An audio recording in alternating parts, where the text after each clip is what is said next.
왜 그렇게 사랑했나요? 보잘것없고 어린 나를 왜 그렇게 기다렸나요?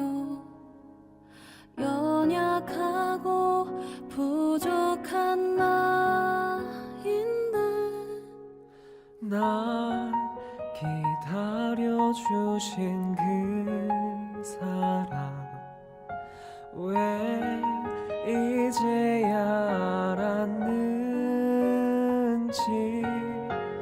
나 때문에 많이 아프셨나요? 이제 내가 더 사랑할게요.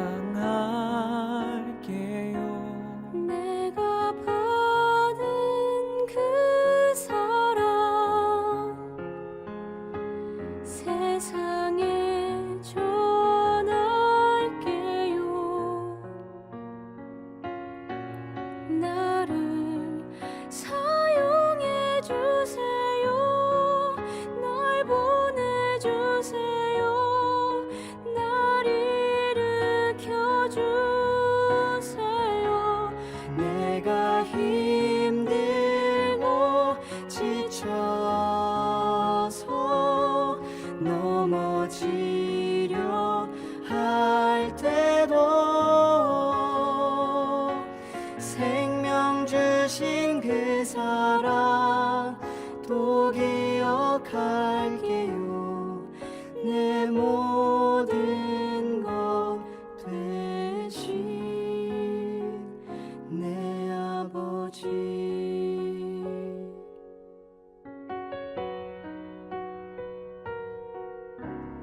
왜 그렇게 사랑했나요? 보잘것없고 어린 나를 왜 그렇게 기다렸나요? 연약하고 부족한 나인데 날 기다려주신 그 사랑 왜 이제야 알았는지 나 때문에 많이 아프셨나요? 이제 내가 더 사랑할게요. 내가 받은 그 사랑 세상에 전할게요.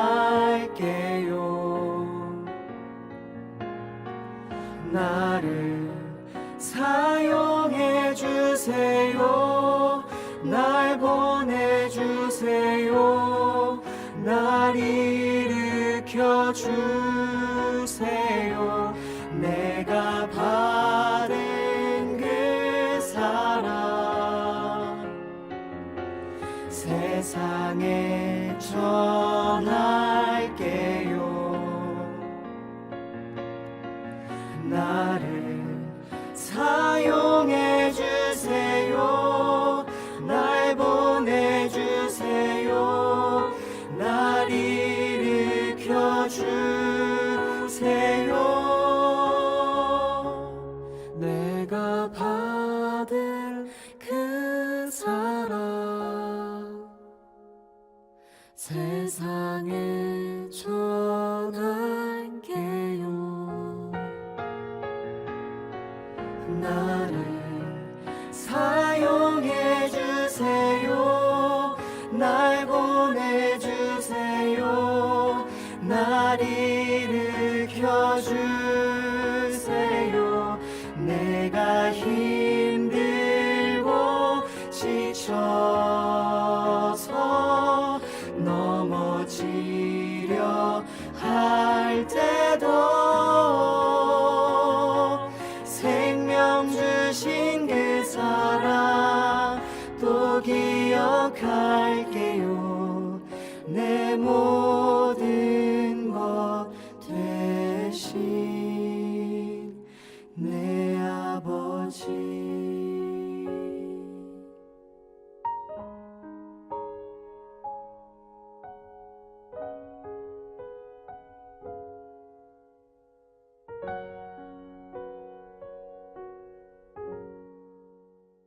에스더서 6장 1절 말씀 같이 봅니다. 에스더 6장 1절.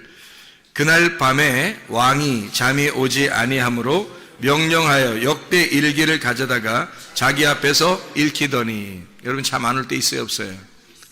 그럴 때 뭐 해야 되겠어요? 예, 성경 읽어야 되겠습니다. 예, 잠 안 올 때는 우리가 성경 읽어야 되겠습니다. 갑자기 잠 안 오는데 이게 갑자기 안 오는 사람도 있었는데 에스더서의 6장의 1절에 그 왕이 아마 잠이 갑자기 안 왔다. 나도 그런 거 아닌가? 또 이렇게 낮잠을 많이 자면 밤에 잠이 안 오고요. 덜 피곤하면 또 잠이 안 와요. 그래서 운동도 좀 하고 그러지 않으면 또 성경이라도 읽고 그러면 잠이 틀림없이 옵니다. 진짜 기가 막히게 잠이 잘 오죠. 성경 읽으면. 에스더서 6장 1절에 왜 하필 이 시간에 잠이 안 왔을까? 왕한테. 그죠? 이게 지금 내용이 에스더서 1장부터 이렇게 쭉 내용을 읽다 보면 여기 이 시점이 지금 에스더서 1장부터 몇 장까지 있냐면 10장까지 있거든요. 근데 6장에서 하이라이트거든요. 여기가 하이라이트예요. 그러니까 1장부터 10장까지 해서 아주 하이라이트 부분이에요. 이 부분이. 근데 어떻게 되어 있냐면 6장 1절에 갑자기 왕이 잠이 안 오는 거예요. 그러니까 이게 그날이 어떤 날이냐면 이 날이 모르드게를 나무에다 매달아서 죽일 날이에요. 그날 이 날이. 그러니까 그 죽이려고 허락받으러 오는 날이에요. 그날. 그 하만이. 근데 이상하게 그날 딱 와가지고 허락을 받으면 바로 이제 매달아서 죽이려고 그랬거든요. 6장을 읽어보면 그렇습니다. 그런데 갑자기 그 전 밤에, 그러니까 이제 아침이 되면 이제 매달릴 판이에요. 근데 그 전날 밤에 희한하게 잠이 안 오는 거예요. 하나님이. 이상하잖아요. 갑자기, 그죠? 그러니까 이걸 이제 우리들 말로 말하면 타이밍 죽인다. 이런 말 할 수 있죠. 그죠? 타이밍이 아주 끝내줍니다. 그래서 요게 만약 그 전날 이런 일이 없었다면 아마 타이밍이 어긋났을 수도 있어요. 그날 이 허락받으러 왕한테 가는 그런 날이거든요. 그 날이 밝은. 그런데 밤에 잠이 안 온 거예요. 그래서 하만이 그렇지 않아도 딱 오자마자 이제 왕이 뭐라 그러냐면 너 잘 왔다. 내가 잠이 안 와서 일기를 봤는데 거기에서 진짜 나한테 굉장히 유익하게 한 자가 있는데 내가 어떻게 했으면 좋겠냐. 그러니까 자기인 줄 알고 막 얘기를 하잖아요. 그리고 이렇게 했으면 좋겠다, 저렇게 했으면 좋겠다. 그걸 완전히 그거 다 해주라고 모르드게한테. 모르드게가 계속 인사도 안 했던 사람이거든요. 이 하만한테 인사도 안 했던 사람이라 그렇지 않아도 꼴사납고 그렇지 않아도 죽이고 싶었는데 그날 하여튼 왕이 칭찬하는 사람은 이렇게 할 것이다 라면서 왕복을 입히고 그냥 말 태워가지고 그냥 막 외치면서 이렇게 다녀야 되니까 얼마나 수치스럽게 해서 하만 입장에서는 그 일이 있고 나서 바로 이어가지고 에스더가 이야기를 하는 장면이 나오는 거죠. 왕한테 우리 백성을 좀 돌려주십시오. 너네 백성이 왜 무슨 일이 있는데 내가 나라 절반이라도 너한테 줄 판인데 이렇게 얘기를 하잖아요. 그래서 이제 하만이 바로 이제 잡혀오고 이제 이걸 대역전 드라마가 이제 시작되는 놀라운 일이 6장부터 일어나는 겁니다. 6장에 뭐부터 일어난 거예요? 6장 1절에 대역전의 드라마 시작이 6장 1절에 어떻게 해서 일어났어요? 잠이 안 와서 일어났어요. 잠이 안 올 때 뭐 해야 된다 우리가? 성경 읽어야 된다고. 잠 안 올 때 성경 읽으면 하나님의 놀라운 역사가 여러분에게 임하십니다. 이 사람도 잠이 안 와가지고 갑자기 하나님의 일을 하게 된 거예요. 잠이 안 와서 하나님의 그 원하시는 하나님의 타이밍에 자기가 하나님의 그 시간을 끝내주게 이행하게 된 거죠. 이 사람이 잠이 안 올 때. 그러니까 하나님이 잠 안 재우신 거예요. 갑자기. 그러니까 이런 큰 일들을 하나님께서 이렇게 계획하시고 하나님이 이렇게 만들어 가시는 하나님의 역사를 우리가 이제 성경을 통해 볼 수가 있죠. 그러니까 하나님은 어쨌든 타이밍을 놓친다, 안 놓친다? 안 놓친다. 하나님은 절대 타이밍 안 놓친다. 우리는 답답해, 안 답답해요? 우리는 답답할 때가 있어요, 없어요? 있어요. 우린 답답한 거지. 우리가 왜 답답해요? 한없이 어떻게 응답이 왜 이렇게 오랫동안 안 돼? 응답이. 그리고 언제 될지 모르는 거야. 이게 이제 어떻게 되냐면 우리는 항상 어떻게 되냐면 과거나 현재와 미래가 있기 때문에 이 응답 지금 계속 응답이 안 오고 있어. 작년에도 응답이 안 왔고 계속 응답이 없었으니까 앞으로도 응답이 안 되면 어떡하지 하면서 그 두려워하는 마음이 늘 있단 말이에요, 사람들은. 왜냐면 과거, 현재, 미래를 사니까. 근데 하나님은 답답할 일이 별로 없어요. 하나님은 답답할 일이 없으니까 내가 지금 역사할게. 그럼 그 지금 역사하는 거예요. 근데 그게 희한하게 우리의 인생에서 하나님이 우리의 인생을 간섭하시는데 절대 거기서 타이밍을 안 놓친다는 거죠. 하나님이. 근데 사람들은 답답하고, 내 기도한 게 왜 이렇게 안 되지, 그렇게 할 수 있어요. 근데 하나님이 이 왕을 갖다가 잠을 안 재우시고 그 타이밍에 그날 그렇게 역사하지 않았다면 이게 어떻게 됐을지 모르는 그런 시점인데요. 절대 그 타이밍을 안 놓칩니다, 하나님이요. 왕을 잠을 안 재워서라도 그 역사를 이루는 거, 하나님의 뜻을 이루는 거예요. 그게 하나님이셔요. 보라, 지금은 은혜 받을 만한 때요. 보라, 지금은 구원의 날이로다. 하나님은 항상 현재, 지금만 있다. 하나님은 항상 현재만 있는 것이다. 그러니까 과거나 미래가 아니라 현재, 지금. 네가 지금 기름 등불 준비하고 있느냐? 네가 지금 주님 만날 준비하고 있느냐? 네가 주님 언제 오실지 모를 때 너는 지금 주님 준비하고 있는 사람이냐? 지금 기름이 떨어지지 않고 있느냐? 이걸 물어보셔요. 주님이 그거 보신다고요. 그럼 우리가 그걸 준비해야 되겠죠. 슬기로운 다섯 처녀 되려면 마태복음 25장의 1절부터 13절 말씀에 있는 것처럼 슬기로운 다섯 처녀가 돼야 돼요. 미련한 다섯 처녀처럼 그렇게 등불이 꺼져가면 안 된다고요. 등불이 꺼져간다는 말은 진리의 말씀, 이 진리의 말씀만 등불이거든요. 거짓의 말씀은 등불이 아니에요. 같은 어둠이지. 진리의 말씀이 등불인데 그 등불이 꺼져가는 거예요. 내 속에서 진리의 말씀이 점점 사라지는 거예요. 주님이 나를 만나지 않기 시작하는 거예요. 그러면 그게 꺼져가고 있는 순간이에요. 그러면 그것을 위해서 여러분이 몸부림쳐야 합니다. 하나님, 내 기름이 떨어지지 않도록 이것을 놓치지 않기 위해서 울타리를 치고 살아야 되는 거예요. 하나님의 울타리를. 그래서 그 안에 사는 것을 율법이라 그렇게 말해요. 하나님은 스스로 계신 자니까 하나님은 살아계신 자란 말이에요. 스스로 계시다 그 말은 살아계시다 그 말이에요. 그럼 반대로 우리는 죽었다는 얘기고 우리가 죽어있는 자 어둠인데 주님만 살아계신 하나님이라는 거예요. 그 살아계신 그 하나님이 우리에게 뭐라 그러냐면 너 기름 등불 꺼치지 말라는 거예요. 내가 널 만나줄 테니까. 그게 꺼지면 어둡다는 거예요. 그거 꺼지면. 그래서 그거 등불을 계속 켜야 된다는 거죠. 그 왜 우리 사사기에 보면은 기도원의 300용사가 있죠. 그래서 거기 성을 갖다가 막 이렇게 돌면서 무너뜨리잖아요. 근데 거기 그 성을 무너뜨릴 때 항아리를 어떻게 해요? 항아리를 깨뜨려요. 항아리가 우리의 육체거든요. 말씀이 등불이고 거기 항아리가 육체예요. 말씀이 육체를 입고 오셨다, 그 주님이. 그래서 깨져야 될 것은 항아리고 속에 등불이 나타나는 거죠. 그러니까 결국 주님께서 죽으실 땐 뭐가 죽었어요? 육체가 죽으시고 말씀은 살아계시단 말이에요. 등불이 켜져 있다고. 그 등불이 계속 켜져 있는데 그게 내 속에서 등불이 켜져 있어야지. 그러려면 어떻게 돼야 돼? 내가 이게 육체가 돼야 돼요? 몸이 돼야 돼요? 몸이 돼야 돼요. 이 무슨 말이냐면 육체로 죽으셨으니까 육체는 내 육체잖아요. 예수님이 십자가 못 박혀 돌아가시는 그 육체는 나의 육체라고. 그러니까 나의 육체는 끝났어야 된다고. 십자가에서 끝나야 되고, 그러면 뭐가 돼? 그리스도의 몸이 돼야 되는 거죠. 그리스도의 몸이 살아있는데 그 속에 뭐가 있다고? 등불이 꺼지지 않고 있죠.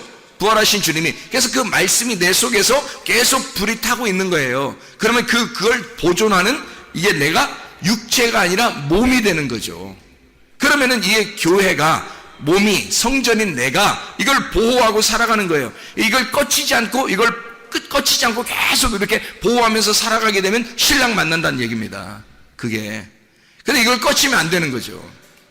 그래서 육체는 이미 죽었으니까 육체대로 다시 살면 안 돼요. 그건 또 깨져야 될 거니까. 그러니까 육체가 깨지는 건 이미 끝났잖아요. 예수님께서.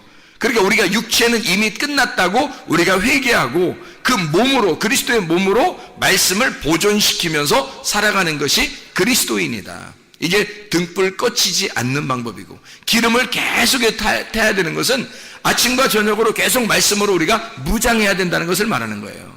계속 아침과 저녁으로 말씀을 무장해야 돼요. 성경에 있는 사람들도 아침과 저녁으로 모였죠. 그들이 아침과 저녁으로 말씀과 기도로 충만했단 말이에요. 그 사람들 왜 그렇게 했어요? 날마다 그들이 모이고 날마다 말씀과 기도로 충만했어요. 그 말은 그 사람들도 그 기름 등불을 꺼치지 않기 위해서, 초대교회에서도 타락한 자들도 있었어요. 거의 없는데 간혹 한두 명 있었다. 근데 그 사람들은 어떻게 하면 꺼치는 사람이에요. 불이 꺼진 사람. 기름 등불이, 기름이 꺼져가는 사람이라고. 그럼 미련한 다섯전화가 되는 거예요. 슬기로운 다섯전화가 되면 우리는 기름 등불을 꺼치지 말아야 돼. 그 꺼치지 않는 걸 뭐라 그러면 살아있다 그래요. 살아있다 그러면 스스로 있는 자가 계신다. 그게 생명이다라는 얘기예요. 생명이면 영생하는 것도 생명이잖아요. 영원한 생명. 그래서 천국에 사는 거거든 우리가. 사망 그러면 어둡고, 사망 그러면 죽는 거예요. 끊어지는 거고 하나님하고 분리가 되는 것을 말하는 거죠. 그러니까 살아있어야 된다, 생명이 있어야 된다. 그러면 하나님은 우리를 다시 회복시키는 것이 하나님의 뜻이라는 거죠. 에스더서 6장에 보면 하나님의 회복시키시는 시점인 거죠. 이게 하나님이 절대 타이밍 안 놓치니까 왕을 잠을 재우지 않아서라도 하나님은 이 왕이 잠을 안 자게, 왕을 잠을 안 오게 해서라도 하나님의 타이밍을 맞추어 주신다고요. 절대 그걸 안 놓치신단 말이에요. 그러니까 하나님은 요 다음부터 어떻게 해요? 완전히 역전되는 대역전 드라마가 시작되는 거예요. 에스더서 6장 전까지만 해도 굉장히 암울하단 말이에요. 암울한데 6장 이후부터는 계속 반전에 반전을 거듭합니다. 그래서 역전극이 드라마가 이게 막 시작되는 거죠. 그게 6장부터 이루어지는 사건이거든요. 하나님의 그 계획하심, 하나님의 그 선하심이, 간섭하심이 시작되고 있다는 얘기예요. 하나님이요. 그러니까 하나님은 선하신 하나님이다. 그걸 우리가 분명히 기억해야 되죠. 저도 어려움이 있을 때, 실패가 있고 실수가 있고 내가 잘못하고 죄짓고 이렇게 어둠 가운데 있을 때 하나님이 나를 반드시 선하게 인도하실 하나님이라고 하는 것을 믿었죠. 물론 믿었죠. 하나님이 그렇게 하실 거야, 나를 어떻게든지 그렇게 하실 거야 라고 믿었죠. 그 주님께 의지한 겁니다. 그랬더니 결국에는 처음에 내가 보라 지금 은혜 받을 만한 때요 하면서 하나님의 음성을 들었다고 했어요. 그 다음부터 계속 암울한 시대를 살았단 말이에요. 어둡게 살았단 말이에요. 힘들게. 그러다가 결국 하나님이 나를 돌려놓기 시작하는데, 원래 이 하나님이 내게 응답하시는 음성을 하나님이 주시는 보라 지금 은혜 받을 만한 때요가 돌아와 보니까, 수십 년이 지나서 하나님 앞에 돌아와 보니까 보라 지금이 되더라는 거예요. 그게 아니, 보라 지금이라고 수십 년 전에 얘기했는데 다시 돌아와 보니까 보라 지금인 거예요. 보라 지금은. 그러니까 이게 하나님에게서는 과거, 현재, 미래가 없구나. 항상 지금이시구나. 하나님이 나를 제자리로 돌려놓는 데까지는 수십 년이 걸렸어요. 그런데도 그것이 지나고 나니까 그게 보라 지금은 은혜 받을 만한 때고 보라 지금이 구원의 날이더라. 그런 말이죠. 그럼 왜 이렇게 빙빙빙빙 돌려서 다시 제자리로 갖다 놨을까요? 여러분, 그 가나안 땅에 있었던 이스라엘 백성들 아시죠? 야곱 때 아브라함, 이삭, 야곱이 가나안 땅에 살고 있었습니다. 야곱 때 어떻게 됐어요? 애굽으로 가게 하죠? 근데 그게 하나님의 계획이에요? 그냥 어떻게 우연히 된 거예요? 하나님의 계획이에요. 애굽으로 가서 다시 거기서부터 출발해요. 400여 년을 지나고 다시 오게 해서 원래 가나안 땅으로 들여보내질 때까지 이것을 기간을 엄청나게 지난단 말이에요. 수백 년이 걸려서 이거를 지나서, 그 과정을 지나서 결국 가나안 땅에 다시 돌려놓는 거예요. 그렇죠? 그게 하나님의 계획이란 말이에요. 그러니까 여기서 가나안 땅에서 떠나는 백성이 다시 돌아올 때까지가 바로 누구를 말하는 거예요? 바로 여러분과 저를 말하는 거라고요. 이건 이 사람들이 수백 년이 걸쳐서 우리를 보여주는 거란 말이에요. 이게 하나님이 원래 출발하는 그 장소에 하나님이 다시 되돌려 놓기까지는 수백 년이 이 사람들이 걸렸다. 저 같은 경우도 수십 년이 걸렸다. 하나님의 그 응답을 받은 그 시점부터 수십 년이 걸려 다시 제자리로 돌아오게 하더라는 거죠. 결국에는 하나님의 선하심입니다. 절대 타이밍 안 놓쳐요. 우리로서는 막 안타깝죠. 빨리 성공하고 싶고, 빨리 뭐가 좀 되고 싶고, 빨리 응답받고 싶고, 기도했다면 척척 막 다 응답받고 싶고, 그렇죠. 근데 절대 하나님의 타이밍에서는 절대 놓치지 않으니까 하나님의 타이밍에서는 늦은 게 아니에요. 우리가 늦다고 생각하는 거지. 하나님의 타이밍엔 절대 늦은 게 없다고요. 자, 예를 들어서 어떤 사람이 계속 어둠 가운데 이렇게 암울한 가운데 살다가 다시 돌아오는 시점이 돼서 딱 돌아오게 돼요. 원래 원점으로 하나님의 그 부르심에 딱 돌아오게 됐어요. 그 타이밍에 딱 맞게 왔어요. 왔더니 그 다음날 죽었더라. 괜찮은 거예요. 천국 가니까 괜찮다고. 돌아왔잖아요. 돌아온 거니까 하나님에게선 지금이라고요. 그게 우리는 한참 걸렸지만 하나님은 지금이야. 그냥 괜찮다고요. 우리는 자꾸 늦다고 생각해. 하나님께서 왜 빨리빨리 역사하지 않을까 이렇게 생각할 때가 많아요. 근데 하나님은 늘 지금이야. 하나님 절대 늦추지 않으십니다. 늦지도 않아요. 그걸 절대 타이밍을 놓치지 않는다.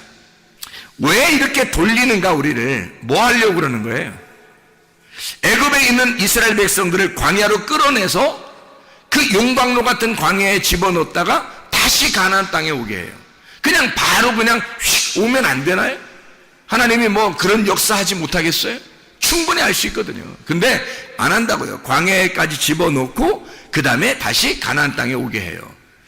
광야에 나오는 것도 그냥 나오지 않아요. 원래 그냥 나오려고 했던 게 아니라 애굽에서 갑자기 왕이 바뀐 거예요. 그 왕이 바뀌어가지고 원래 애굽에서 이 사람들은 요셉을 알던 왕이 있을 때는요, 그 사람들이 다 높은 위치에 있었어요. 다 지도자들이었다고. 애굽을 다스리는 사람들이었다고. 그 다스리는 그 사람들이 누구예요? 다 야곱 자손이에요. 야곱 자손들이 요셉이 왕권을 가지고 있기 때문에 자기 형제들을 다 한 자리에서 다쳐서 그 밑에 내려갈수록 조카에게 또 자녀에게 손자에게 계속 400년 동안을 계속 높은 자리를 줬기 때문에 애굽에서 보통 높은 위치를 가진 사람들이 아니었을 거란 말이에요. 이 사람들이. 그러니 나오고 싶겠냐고. 이 사람들이 생각을 해보세요. 나오고 싶지 않다고요. 그런데 어느 날 하나님께서 요셉을 죽였고, 요셉이 죽고 난 다음에 한참을 그렇게 살았는데 어느 날 요셉을 모르는 왕이 나타난 거예요. 요셉을 모르는 왕이. 요셉이 뭐야? 우리 애굽 백성도 아닌데 이러면서 요셉이 이렇게 하는, 요셉을 무시하는 자가 딱 나타나니까 갑자기 요셉의 형제들, 그러니까 그 야곱의 자손들을 갖다가 갑자기 종으로 다 만들어버린 겁니다.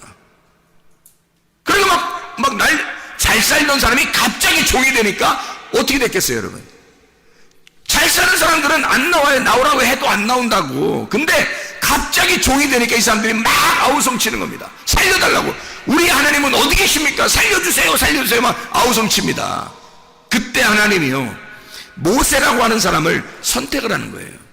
모세 선택하면 그때 바로 모세가 그냥 빨리 팍 자라나가지고 이스라엘 백성들 나가자 해서 쫙 나오면 얼마나 좀 멋있어요. 근데 모세가 여차해서 거기서 애굽에서 살게 돼요.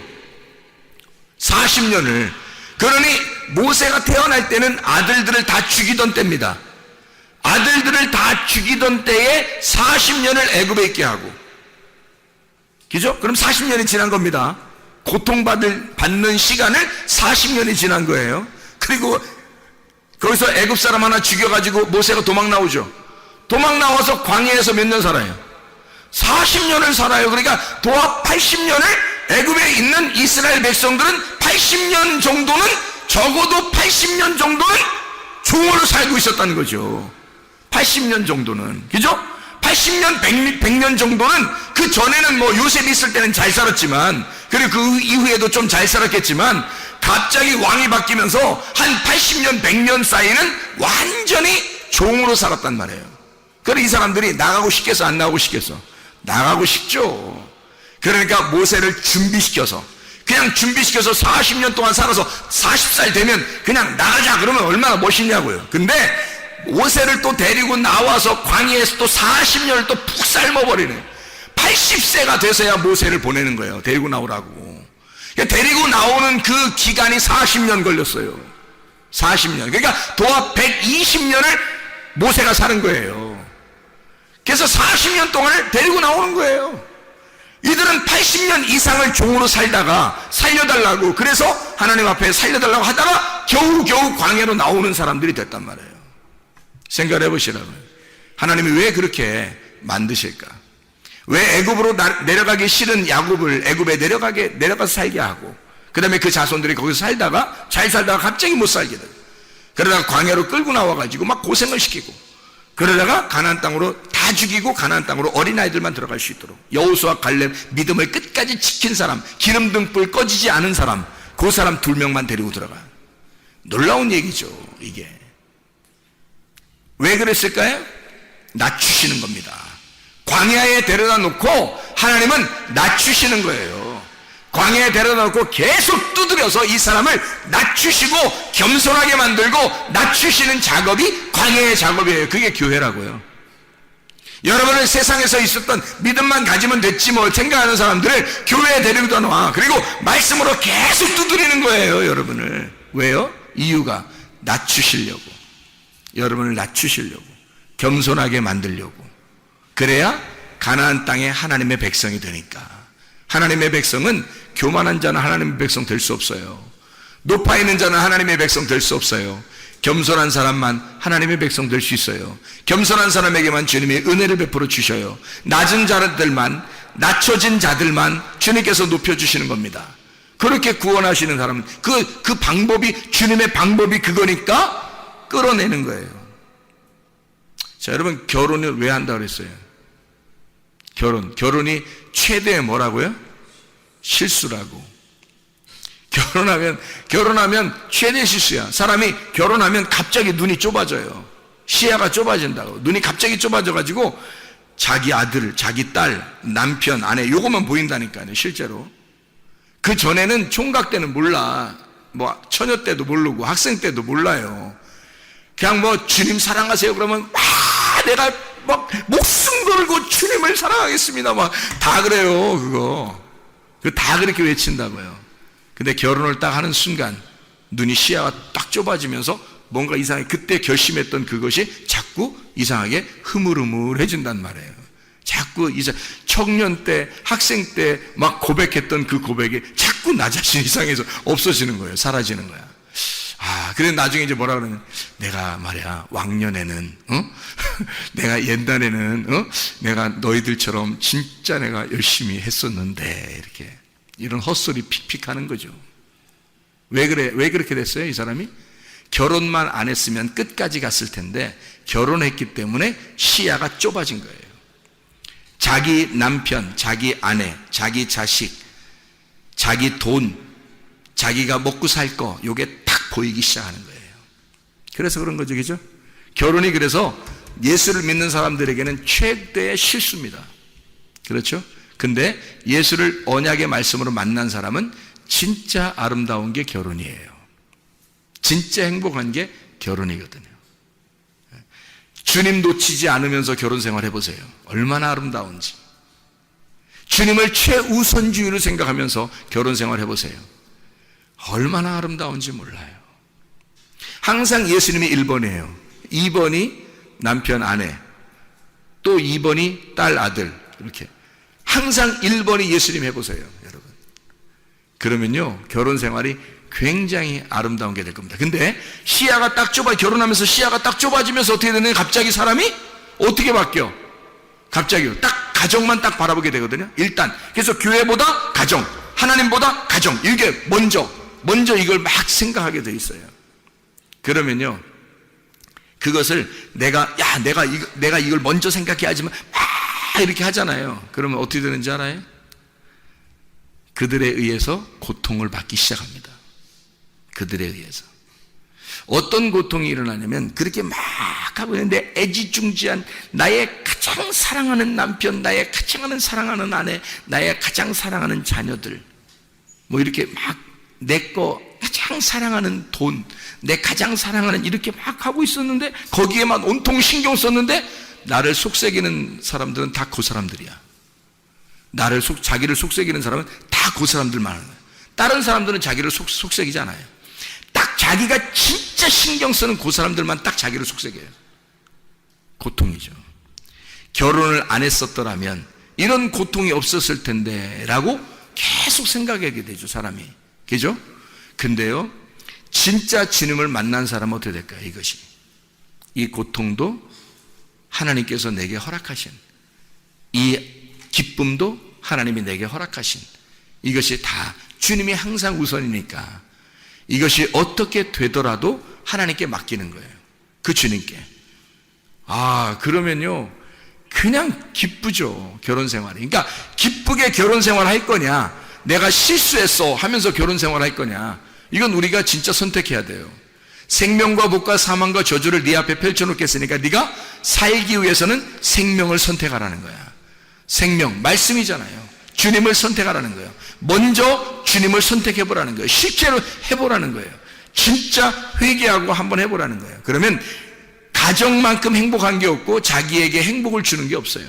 자기의 주변에 가장 가까운 사람만큼 자기에게 기쁨을 주는 게 없단 말이에요. 마음이 넓어지는 거예요. 자기에게 고통을 주던 것들이 자기가 회개하고 나니까 마음이 넓어지는 거야. 갑자기 자기의 마음이 다 두드려서, 자기를 다 두드려서 납작하게 내지니까 마음이 넓어지죠. 그러니까 그것만큼 다 받아들이고 아름다운 게 없는 거예요. 가까이 있을수록 더 아름답고 행복하고 기쁘죠. 바뀌는 겁니다, 사람이. 이게 실수가 아니라 내가 결혼을 안 했으면 어떻게 했을 뻔했어, 이렇게 되는 거죠. 내가 결혼 안 했으면 큰일 날 뻔했다, 이렇게 되는 거죠. 그렇게 한번 그런 인생 한번 살아보고 싶지 않아요? 근데 저는 그런 인생 살고 있는데, 진짜 그런 인생 한번 살아보고 싶지 않냐고요. 내 결혼 안 했으면 내가 어떻게 살았을까? 나 어떻게 됐을까? 결혼 안 했으면 큰일 날 뻔했다. 이런 은혜를 이런 말씀의 은혜를 내가 어떻게 깨달을 수 있었을까? 결혼 안 했으면 말씀이 그냥 막 보여. 결혼하니까 그냥 말씀이 쭉 보여, 그냥 다. 세상에 이렇게 호랑이도 제 말하면 온다고 그러잖아요. 그러니까 호랑이가 딱 그러잖아요. 내가 가장 중요하게 생각하는 게, 그게 사실 어떻게 보면 그게 나의 가장 큰 고통이 될 수 있다는 얘기예요. 언약의 말씀을 모르면요. 근데 언약의 말씀을 알게 되면 나의 가장 중요하게 생각하는, 가장 가까이 있는 것이 나에게 가장 큰 기쁨이고 내게 가장 큰 행복이라는 것을 알게 되는 것입니다. 하나님이 이 사람을 어떻게 한 거예요? 자, 주변을 바꾸는 거예요? 나를 바꾸는 거예요? 나를 바꾸는 거예요. 주변을 크게 바꾸는 게 없어요.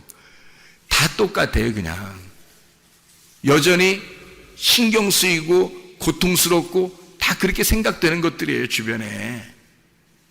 여러분이 아마 제 고통을 모를 거예요. 교회에 대한 그 근심과 가정에 대한 그 근심과 나의 이 사람들을 이 목양하는 그 근심에 대해서는 아마 여러분이 잘 모를 거예요. 그런데 주님께 맡기니까 나보다 주님이 더 잘 알아서 해주실 것이다. 주님이 우리 가정을 더 책임져 주실 것이다. 주님이 우리의 교회를 주님이 책임져 주실 것이다. 하나님은 절대 뭐를 놓치지 않는 분이니까, 타이밍을 놓치지 않는 분이니까. 나는 좀 늦었다고 왜 자꾸 늦게 해주시냐고, 왜 답답하게 해주시냐고 그렇게 나는 그렇게 기도할지 모르나, 하나님은 야, 답답한 건 네가 답답한 거지 나는 전혀 안 답답해. 나의 타이밍은 아직 이르지 않았어. 내 타이밍은 절대 내가 놓치지 않을 거야. 내가 정확하게, 네가 그렇게 안달복달 안 해도 내가 맞춰서 내가 알아서 내가 할 거야. 내가 그 타이밍을 절대 안 놓친다. 그게 하나님이십니다. 여러분의 인생을 절대 하나님이 놓치시겠습니까? 그렇지 않아요. 하나님이 책임지시면요, 하나님이 책임지는 사람이라면요, 절대 놓치지 않습니다. 하나님이 모르드게를 놓치겠어요? 안 놓쳐요. 왜? 모르드게는요, 에스더를 왕에게 보내면서도 뭐라고 하냐면, 네가 이때를 위하여 네가 지금 왕비가 된 것이 아니냐, 그걸 생각해라. 나는 이렇게, 우리 민족들은 그렇게 고난을 당하다가 너는 하나님께서 우리의 역사하심을 네가 보게 될 때에 너는 멸망할 것이고 우리 이스라엘 백성들은 하나님이 우리를 건져주실 것이다. 모르드게의 그 믿음을 하나님이 모르시겠냐고요. 다 아신다고요. 그래서 하나님은 이 모르드게를 너무 사랑하니까 절대 모르드게의 그 하나님의 그 타이밍을 놓치지 않는다. 이게 역사예요. 그게 선하심이라고, 하나님의 선하심.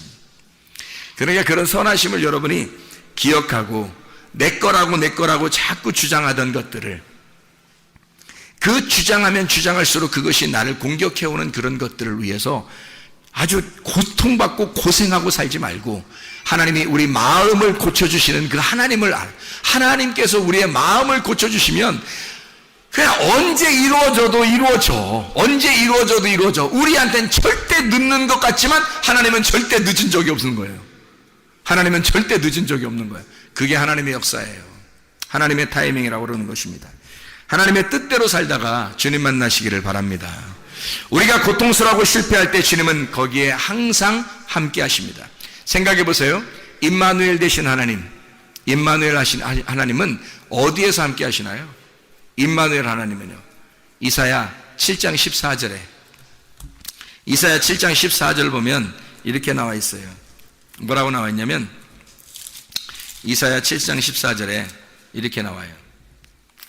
그러므로 주께서 친히 징조를 너희에게 주실 것이라. 보라, 처녀가 잉태하여 아들을 낳을 것이요 그의 이름을 임마누엘이라 하리라. 처녀가 잉태하여 아들을 낳는데 임마누엘이라 하리라. 그래요. 그러니까 처녀가 잉태하면 돼요, 안 돼요? 원래 안 돼요. 처녀가 잉태하는데, 처녀가 아기 잉태하면 죽어요. 그 나라 문화로서는. 그렇죠? 근데 처녀가 잉태하는 그 고통 속에서 하나님은 그 사람하고 함께 하겠다는 거예요. 그 고통 가운데. 그래서 이사야 8장 10절의 말씀에 보면 이렇게 돼요. 10절에 너희는 함께 계획하라. 그러나 끝내 이루지 못하리라. 말을 해봐라. 끝내 시행되지 못하리라. 이는 하나님이 우리와 함께 계심이니라. 네가 하고 싶은 거 다 해봐. 되나 안 되나? 안 될 거야. 네가 다 해봐. 안 될 거야. 내가 너하고 함께 있으니까. 이 말이거든요. 이해가 돼요?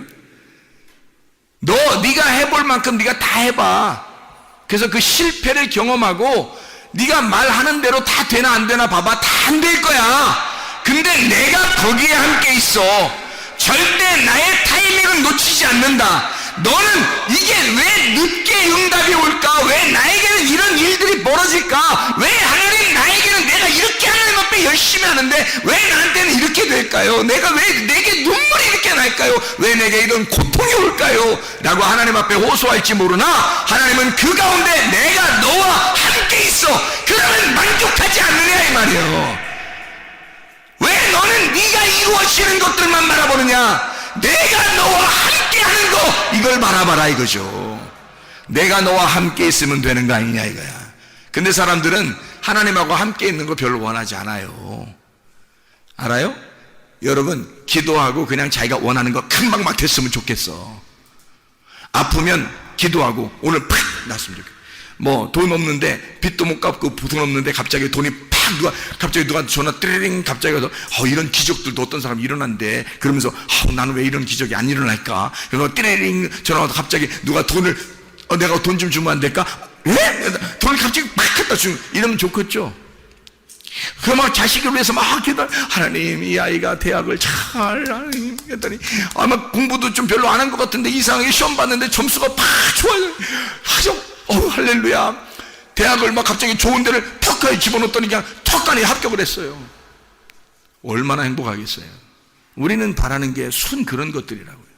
우리가 바라는 것들은 순 그런 것들이에요. 생각해 보세요. 그런가 안 그런가? 주님이 뭐라고 그러냐면요, 네가 하고 싶은 거 다 안 될 거야. 그때 내가 너와 함께 있을 거야. 그런데 내가 너와 함께 있으면 다 된 거 아니야? 그거예요. 주님은 그걸 바라보는 거거든요. 네가 그랬으면 좋겠어. 네가 그런 생각을 하고 살았으면 좋겠어. 근데 사람들은 안 그렇다고요. 왜 하나님은 내게 이런 응답 주시지 않냐고 하죠. 근데 하나님은 안 그렇다고요. 내가 너와 함께 할게. 내가 임마누엘이야.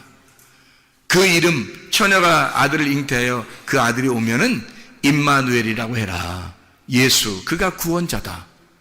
네가 안 될 때, 네가 아무것도 못할 때 하나님의 타이밍은 절대 놓치지 않는 거야. 가장 어두울 때, 네가 가장 힘들고 고통스럽고 어둡다고 할 때, 그때 위로자가 나타날 거야. 그때 진짜 예수가 나타날 거야. 임마누엘이 함께 하실 거야. 그거거든요. 그러면 된 거 아니에요. 하나님 앞에 감사하는 거죠. 하나님 고맙습니다. 나와 함께 해주셔서 고맙습니다. 지금 저와 함께 동행하고 있으니 감사합니다. 그러면 되는 거죠. 그러니까 맨순 하나님 생각도 안 하고 주여 주여 하고 막 구하고 그러죠. 그런데 주님은 우리에게 뭐라고 말해요? 주여 주여 한다고 천국 가는 게 아니다. 아버지의 뜻대로 행하여 천국에 들어가는 것이다. 아버지의 뜻은 뭐냐면 우리가 고민하고 고통스러워하는 그 사람하고 함께 하겠다는 게 아버지 뜻입니다. 그냥 가만히 멀쩡하게 있는데 하나님이 함께 하실 때 그런 말이 아니에요. 가장 어둡다고 네가 느껴질 때, 그때 빛이 찾아올 거야. 그래야 그 빛의 소중함을 아는 거죠. 자기가 어둡다고도 생각하지도 않는데 빛이 와봐요. 별로 뭐 반갑지도 않죠. 근데 자기가 진짜 가장 어둡다고, 너무 힘들다고, 가장 고통스럽다고 할 때, 그때 임마누엘이 빛이 오셔봐요. 얼마나 반갑겠습니까? 그걸 얼마나 그리워하겠어요. 바로 그겁니다. 주님과 동행한다는 거, 주님이 함께 하신다는 거. 우리는 시간적으로 우리의 시간을, 지나가는 시간을 보고 있지만 하나님은 그렇지 않아요. 너는 아직도 낮아져야 돼. 아직도 내가 너를 두들겨 패야 돼. 아직도 너를 갖다가 낮추어야 돼. 너를 막 이렇게 만들어 가야 돼. 너를 넓혀야 돼. 네 마음을 자꾸 넓혀야 돼. 마음과 생각을 내가 지켜줘야 돼. 이거를 자꾸 넓혀야 돼. 네가 아직 마음이 좁아. 그게 고린도 후서 6장 1절부터 13절까지의 말씀이잖아요. 그게 보라 지금 은혜 받을 만한 때요, 보라 지금 구원의 날이로다 해놓고 주님은 우리 보고 마음 넓히라고 하잖아요. 마음 넓히라고. 마음 넓히는 것이 하나님의 목적이니까 마음만 넓어지면 주님이 함께 하신다는 걸 금방 깨닫거든요. 그렇습니다. 하나님께서는 우리와 함께 하시길 원하셔요. 그래서 광야에 데려다 놓고 만나만 내리는 거예요. 주구장창 만나만 내리는 거예요. 아무것도 안 주고 만나만 내려요. 그러니까 자기가 가지고 싶은 게 없어요. 광야에 40년 지내봐요. 뭐 가지고 싶은 게 있나? 매일 만나는 내려주고, 뭐 자기가 가지고 있는 게 뭐 쓸데가 있어요? 어디다? 쓸데가 없잖아요. 어디다가 계속 만나는 내려주고 먹을 건 주고. 그러니 쓸데가 없으니까 거기서 무슨 욕심이 필요하겠냐고요. 거기서 애굽이나 가야 욕심이 필요하죠. 그러니까 사람들이 애굽 가자는 거예요. 자기들이. 왜? 선악과 먹겠다는 거예요. 다시 애굽에 가겠다는 거예요. 다시 시작하겠다는 거예요. 자기 그쪽 가서 자기 돈 좀 써보겠다는 거예요. 자기 명예 좀 한번 지켜보겠다는 거야. 자기 거 한번 해보고 싶다는 거예요. 주님은 그거 홀딱 빼버리려고 한 건데, 그거 다 헐어버리려고 한 건데, 광야로 데려나와서 만나만 주구장창 내리면서 다 헐어버리려고 한 건데, 사람들은 그거를 다시 요구한단 말이에요. 교회 나온 사람들도 다 마찬가지예요. 하나님의 간섭하심을 받는 걸 좋아하지 않고, 하나님 나를 간섭하지 말고 내가 한번 내 뜻대로 한번 하고 싶습니다. 하나님의 간섭하심이 있어야 돼요. 그 간섭하심이 있을 때 임마누엘 하십니다. 하나님 내가 너와 함께 하겠다. 시편 30편 5절에 그분의 진노는 잠시뿐이요 그분의 은총 안에는 생명이 있습니다. 밤에는 울음이 있을지라도 아침에는 기쁨이 임하리로다. 너희가 그렇게 힘들어할 때, 너희가 고통스러워할 때 주님 내가 너와 함께 하겠다. 에스더 6장 1절 말씀, 하나님께서는 절대 하나님이 타이밍을 놓치지 않습니다.